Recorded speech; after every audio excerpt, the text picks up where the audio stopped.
Team player or nothing, Marcus? My name's Marcus Thompson. I'm 52 years old. Been working at Silverstone Financial for 15 years. Started as a junior bookkeeper. Worked my way up to senior financial analyst. I knew every line item in those quarterly statements better than my own phone number. That morning in Hartford, Connecticut, sitting across from my boss, Richard Stone, I felt something change in my gut. Not fear, recognition. Richard leaned forward in his leather chair, fingers tapped against his oak desk. The corner office, with its view of downtown Hartford, suddenly felt cramped. His words floated in the air like fog from a storm nobody wanted to face. For months of gentle pressure had led to this moment. For months of him asking me to adjust numbers, to find flexible interpretations of our production costs. The board demands growth, he went on. 15% minimum. You know what happens if we don't deliver. I did know. I'd seen it happen to other firms. Stock values plummeted. Layoffs followed. But I also knew what happened when companies manipulate their books. I'd watched WorldCom collapse when I was younger. Watched honest people lose everything because leaders decided rules didn't apply to them. I understand your situation, I said. He grinned. Relief spread across his face like he'd just cracked a complex equation. Excellent. I knew you'd see logic. Make the modifications we discussed. Production efficiency up 10%, operational cost down 8%, the numbers will align. I nodded. Said nothing about the fact that our production efficiency had actually fallen 3% last quarter.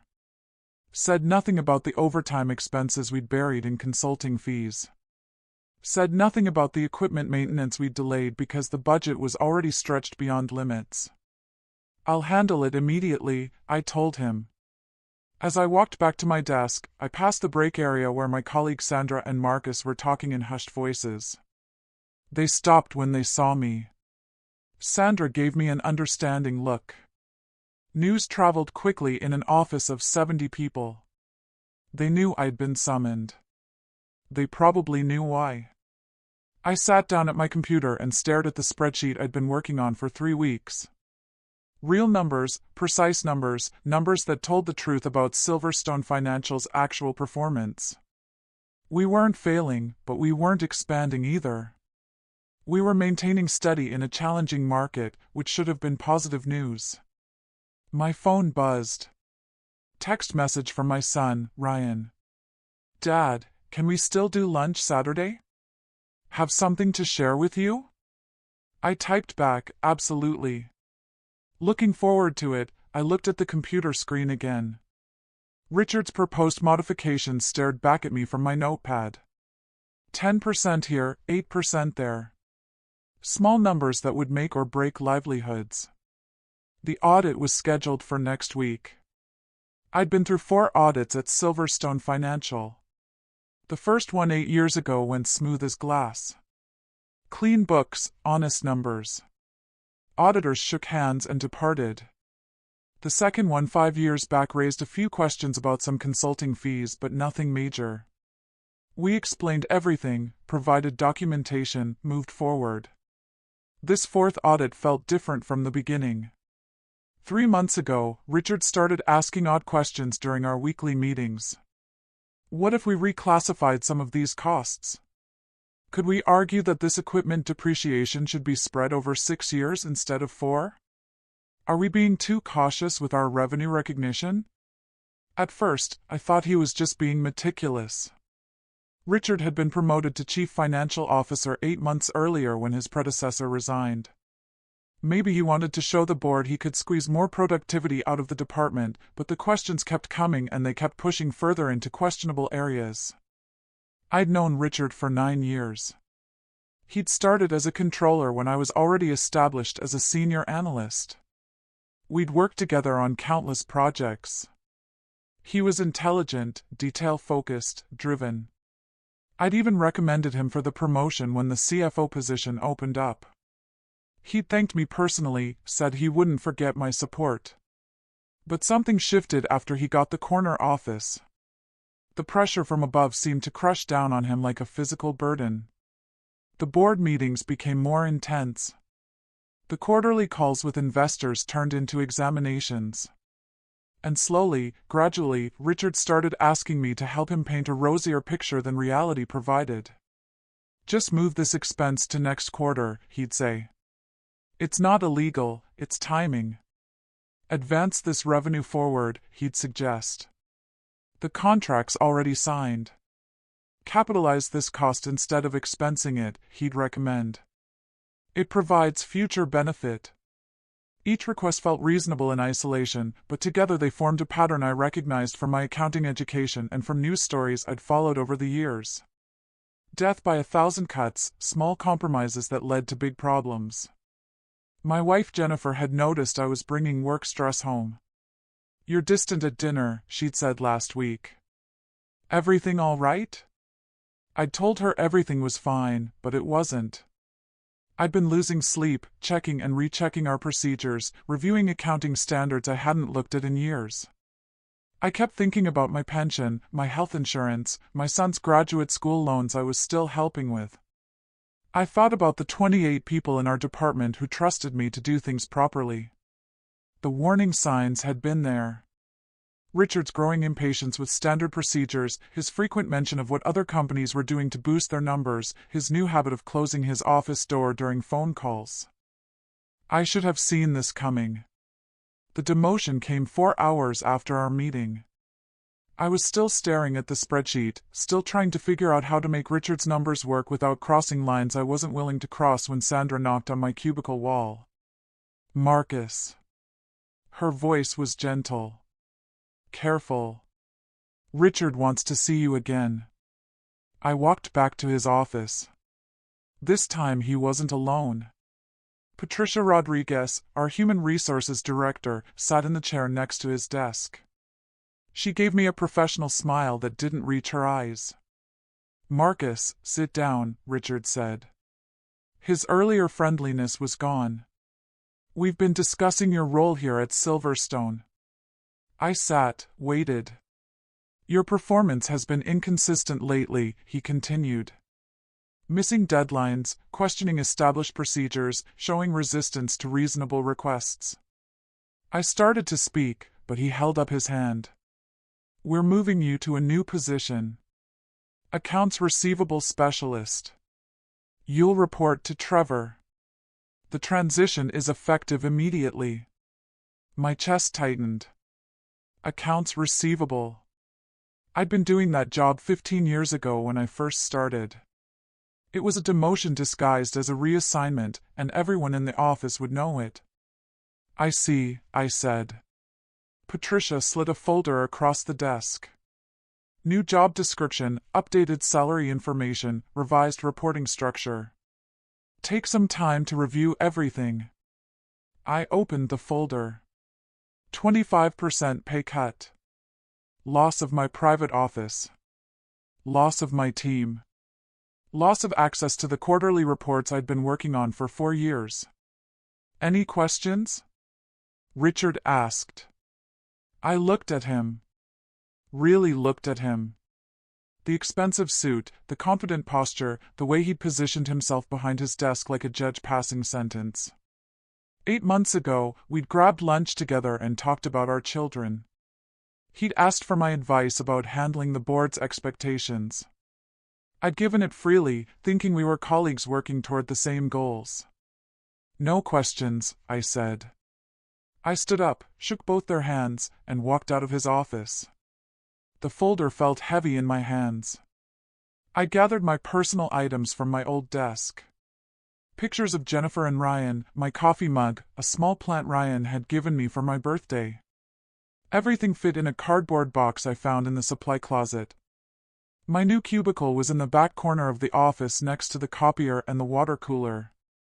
Trevor looked embarrassed when I introduced myself as his new team member. He was 29 years old, had been with the company for 4 years. Good kid. This wasn't his fault. I sat down at my new desk and opened my computer. New access levels, new responsibilities, new limitations. I couldn't see the quarterly reports anymore. Couldn't review the audit prep documents. Couldn't access the financial databases I'd been using for years. But I still remembered every number. And the audit was still scheduled for next week. I spent my first day in accounts receivable, learning how to process payments and reconcile customer statements. Work I could do in my sleep. Work that left my mind free to think about what Richard was really trying to accomplish. By Thursday, I'd figured out his pattern. The production efficiency numbers he wanted me to change weren't just optimistic. They were impossible. We'd have needed to replace half our equipment and retrain our entire workforce to achieve those gains. The operational reductions he demanded would require cutting essential maintenance and safety inspections. During my lunch break, I walked to the Hartford Public Library, used their computers to research recent SEC enforcement actions against companies that had manipulated financial statements. The fines were massive. The executives went to prison. The employees lost their jobs and pensions. That afternoon, I made a decision. I waited until most people had left the office, then knocked on Richard's door. He was still there, jacket off, sleeves rolled up, working late like he always did. "Marcus, what's up?" "I've been thinking about our conversation Monday about the quarterly reports." He leaned back in his chair. "Good. I was hoping you'd come around. Did you make the adjustments?" "No," I said. "I can't do it, Richard. The numbers you want aren't just optimistic, they're false." His expression hardened. "That's a serious accusation." "It's not an accusation. It's a fact. Production efficiency didn't improve 10% last quarter. It dropped 3%. I have the production reports to prove it." "Production reports can be interpreted different ways." "Not this way. Not honestly." We stared at each other across his desk. The office was quiet except for the hum of computers and the distant sound of traffic on Main Street. "Marcus," he said finally, "I think you're forgetting something. You work for me. You do what I tell you to do.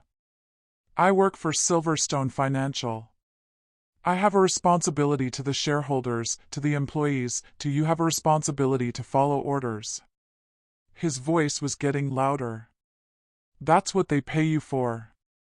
They pay me to be an accountant to provide accurate financial information. They pay you to be whatever I need you to be." He stood up, walked around his desk, "And right now I need you to stop being a pain in my ass and start being a team player." I thought about my pension, my healthcare, Ryan's student loans, Jennifer's plans for retirement. All of it tied to this job, this company, this man standing in front of me. "I understand," I said. Relief flickered across his face again. "Good. I knew you'd understand that you're asking me to commit fraud." The relief vanished. His face flushed red. "Get out of my office." "Richard, get out." I left, walked back to my cubicle, sat down, and stared at my computer screen. My hands were shaking, but not from fear, from anger, from the realization that 15 years of trust and mutual respect had just evaporated in the space of 6 minutes. Friday morning, I found an email in my inbox from Patricia in Human Resources. "Performance review meeting, Monday, 9 a.m. mandatory attendance." I spent Friday processing payments and thinking about my options. I could quit, walk away, find another job, pretend none of this had happened.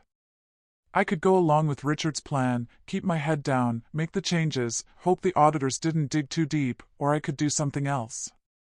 Monday morning, I sat across from Patricia and Richard in the conference room. They'd prepared a performance improvement plan. 90 days to show significant improvement in attitude and cooperation. Failure to meet expectations would result in termination. "Any questions?" Patricia asked. "Just one," I said. "When exactly is the audit scheduled to begin?" Richard's jaw tightened. Tuesday. Why? Just curious, I said. I signed the performance improvement plan, shook their hands, went back to my cubicle, and opened a new email. The auditor's name was Douglas Kim. I'd found his email address on the Morrison Price and Associates website. Senior partner specialized in financial statement audits. 25 years of experience. I'd worked with his firm during our previous audits. Professional, thorough, no nonsense. My email was simple. Douglas Marcus Thompson at Silverstone Financial. Could we meet for coffee before the audit begins Tuesday? I have some concerns about the quarterly reports that I think you should know about. I sent it Monday at 5:45 p.m. after everyone else had left the office. Tuesday morning, my phone rang. Unknown number with a Boston area code. Marcus, this is Doug Kim. I got your email. Thanks for calling. What kind of concerns are we talking about? I told him. Not everything. Not specific numbers, but enough production efficiency claims that couldn't be substantiated, operational reductions that existed only on paper, revenue recognition that pushed the boundaries of acceptable practice. These are serious allegations, he said. They're not allegations, they're facts. I can prove everything I'm telling you. We agreed to meet Wednesday afternoon at a coffee shop in downtown Hartford. Neutral ground, away from the office, away from anyone who might recognize us. Wednesday morning, I went to church with Jennifer like I did every week. Sat in the same pew we'd occupied for 9 years. Listened to Pastor Williams talk about integrity and moral courage. Jennifer squeezed my hand during the sermon. She didn't know what was happening at work, but she knew something was bothering me. You okay? She whispered. I will be, I whispered back. The coffee shop was crowded with college students and young professionals. Doug Kim was waiting in a corner booth, laptop open, reading glasses perched on his nose. I recognized him from our previous audits. Mid-50s, gray hair, serious expression. He looked like a man who'd seen every trick in the book. Marcus, he said, standing up to shake my hand. Thanks for reaching out. I sat down across from him, ordered coffee, tried to figure out how to begin. Let me ask you something, he said. How long have you been at Silverstone? 15 years. Good employee, good performance reviews. Until this week? Yes. He nodded. Tell me about this week. I told him about the demotion, about Richard's pressure to falsify the reports, about the performance improvement plan, and the threat of termination. I kept my voice low, professional, factual. Do you have documentation? He asked. Some email exchanges, draft reports, production data that contradicts the official numbers. Are you willing to provide that documentation during the audit? Yes. He studied me for a long moment. Marcus, you understand what this means? If what you're telling me is true, this isn't just an accounting issue. This is potential securities fraud. I understand. Your CFO will likely lose his job. You might lose yours, too. Companies don't like whistleblowers, even when they're right. I know. Then why are you doing this? I thought about Ryan, about the graduate loan he was paying off, about the job he'd found at a small consulting firm in Boston. I thought about the young employees at Silverstone who trusted the company to be honest with them about their future. I thought about the investors who relied on our financial statements to make decisions about their retirement savings. Because it's the right thing to do, I said. Doug nodded, closed his laptop. The audit starts at 8 a.m. Thursday. We'll be requesting all quarterly documentation, including draft reports and supporting data. Make sure you're available to answer questions. We shook hands. I walked back to my car, drove home to Jennifer, and spent the rest of Wednesday afternoon preparing for what was coming. Thursday morning arrived gray and cold. Typical November weather in Hartford. I got to the office early, sat at my new cubicle, and watched the auditors arrive. Doug Kim led a team of 5 people, 3 senior auditors and 2 staff assistants. They set up in the conference room with boxes of documents and laptops. Richard greeted them personally, all smiles and professional courtesy. "Gentlemen, ladies, welcome back to Silverstone. I think you'll find everything in order this year." "I'm sure we will," Doug replied. His eyes found mine across the office for just a moment. The first day of an audit always followed the same pattern. The auditors requested specific documents, reviewed basic financial statements, asked preliminary questions about accounting procedures. Nothing dramatic, nothing that would set off alarm bells, but I noticed things. The way Doug's team spent extra time reviewing our production cost reports, the questions they asked about revenue recognition timing, the requests for supporting documentation that went beyond what they had asked for in previous audits. Friday, things got more interesting. "Marcus," Trevor said, walking over to my cubicle around 10:30 a.m. "The auditors want to see you in the conference room." I walked over, knocked on the door. Doug looked up from a stack of papers. "Marcus, come in. We have some questions about the quarterly reports." I sat down. 3 of his team members had laptops open, spreadsheets visible on their screens. "We are seeing some inconsistencies between the draft reports and the final versions," Doug said. "Significant changes in production efficiency numbers. Can you help us understand what happened?" "I can try." He slid a document across the table. My original draft report, the one with the real numbers next to it, the final version that Richard had submitted. The differences were stark. "These are substantial revisions," Doug continued. "Who authorized these changes?" "Richard Stone, the CFO." "And did you agree with these changes?" I looked around the room. 4 auditors staring at me, waiting for my answer. Through the conference room window, I could see Richard at his desk talking on the phone. "No," I said.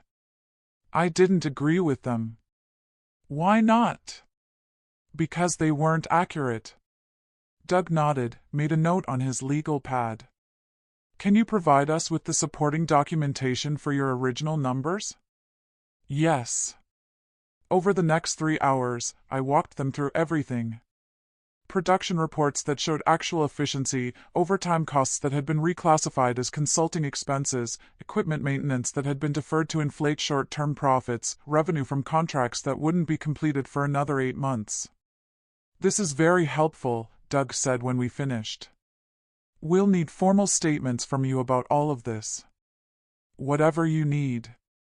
I left the conference room and went back to my cubicle. Richard's office door was closed, but I could see him through the window, pacing back and forth, phone pressed to his ear, probably calling his attorney. The following Monday morning, I found Patricia from Human Resources waiting at my desk. "Marcus, I need to speak with you privately." We walked to her office. She closed the door, sat down behind her desk with a folder in front of her. "I'm conducting an investigation into some allegations that have come to light during the audit," she said. "I need to ask you some questions." "Okay." "Did you provide confidential company information to outside parties without authorization?" "I provided accurate financial information to auditors who are authorized to review our books."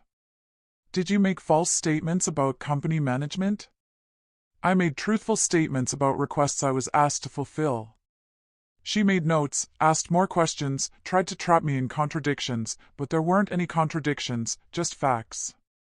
Tuesday, the trap snapped shut. Wednesday morning, I arrived at work to find the parking lot half empty. Word had spread fast. 4 senior executives had been placed on administrative leave pending investigation. Richard's office was dark, his computer seized by investigators. Doug Kim found me at my cubicle around 11 a.m. "Marcus, we need you in the conference room for a final interview." This time, there were more people present. Doug and his audit team, plus 3 investigators from the Securities and Exchange Commission. They'd flown up from New York overnight. Mr. Thompson, the lead investigator said, "We understand you've been cooperating with this investigation." "Yes, sir.